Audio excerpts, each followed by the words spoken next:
Benjamin Spike, Heiner Bucher, and Matthias Briel from the Department of Clinical Epidemiology at the University Hospital Basel have examined the efficacy and safety of SARS-CoV-2 vaccines in immune-weakened patients in a research project.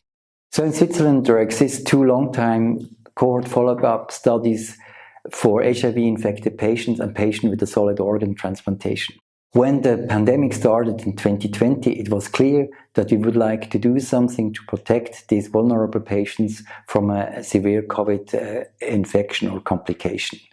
Therefore, we developed a trial platform that would us allow to recruit patients as fast as possible once effective therapies or vaccines were available.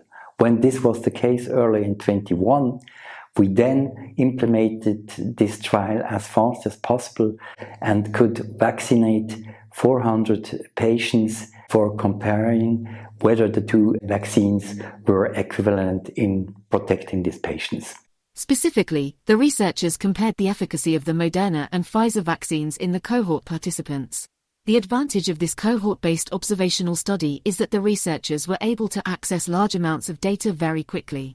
They analyzed these, compared them with each other, and made decisive discoveries. So 8 weeks after the vaccination, we invited the participants again, and we wanted to assess the antibody response. And what we saw was actually that it didn't really matter what kind of vaccine they received. So with the Moderna and the Pfizer vaccine, they had a very similar antibody response. But what we actually saw was that there are very big difference in the patient population. So people living with HIV, they had a very high antibody response, what you can see here in the green box, very comparable to the general population, while transplant recipients, they had a very low antibody response, as you can see here in the yellow box.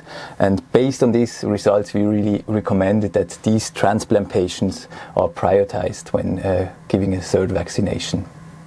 The findings and achievements from this study were not only used for the past pandemic, but will also be incorporated into future research projects. The study platform that we have set up has already been used for further projects. In a follow-up study, we could show that transplant patients in particular benefited from a 3rd vaccination. We would like to use our study platform also for other vaccines, like the new RSV vaccine, that has never been tested in a larger group of patients with a weakened immune system, like patients with HIV or patients with a transplanted organ.